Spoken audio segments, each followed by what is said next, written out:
Seoul. South Korean and Chinese sources on Tuesday cast doubt on reports North Korean leader Kim Jong-un was gravely ill after media outlets said he had undergone a cardiovascular procedure in hospital and was in grave danger.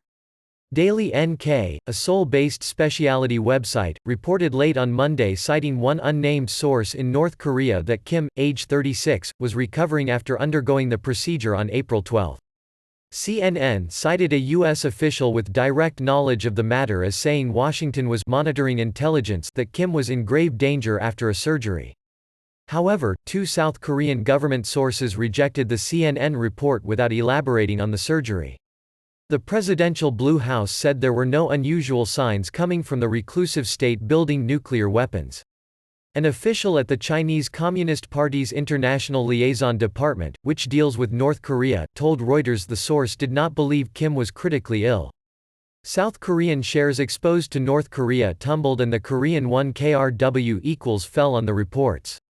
The won traded down more than 1% against the dollar even as South Korean government sources said Kim was not gravely ill. Daily NK said Kim had been admitted to hospital on April 12, just hours before the cardiovascular procedure, as his health had deteriorated since August due to heavy smoking, obesity and overwork. It said he was now receiving treatment at a villa in the Mount Kumgang Resort County of Gyeongsang on the East Coast after undergoing the procedure.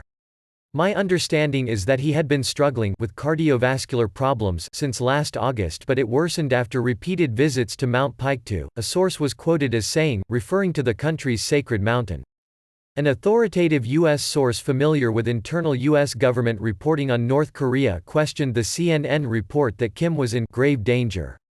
Any credible direct reporting having to do with Kim would be highly compartmented intelligence and unlikely to leak to the media, a Korea specialist working for the U.S. government said on condition of anonymity. Kim's potential health issues could fuel uncertainty over the future of the reclusive state's dynastic rule and stalled denuclearization talks with the United States, issues in which Kim wields absolute authority.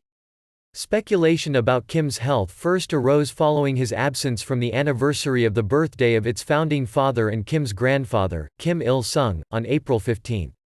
On April 12, North Korean state media reported that Kim Jong-un had visited an airbase and observed drills by fighter jets and attack aircraft. 2 days later North Korea launched multiple short-range anti-ship cruise missiles into the sea and Sukhoi jets fired air-to-surface missiles as part of military exercises. The missile launches were part of the celebrations for Kim's grandfather, Seoul officials said, but there was no state media report on his attendance or the tests. Reporting from inside North Korea is notoriously difficult, especially on matters concerning the country's leadership, given tight controls on information. Kim is a third-generation hereditary leader who rules North Korea with an iron fist, taking over the titles of head of state and commander-in-chief of the military since late 2011. In recent years Kim has launched a diplomatic offensive to promote both himself as a world leader and his hermit kingdom, holding 3 meetings with U.S. President Donald Trump, 4 with South Korean President Moon Jae-in and 5 with China's President Xi Jinping. He was the first North Korean leader to cross the border into South Korea to meet Moon in 2018. Both Koreas are technically still at war, as the Korean War of 1950–53 ended in an armistice, not a peace treaty. Kim has sought to have international sanctions against his country eased, but has refused to dismantle his nuclear weapons program, a steadfast demand by the United States.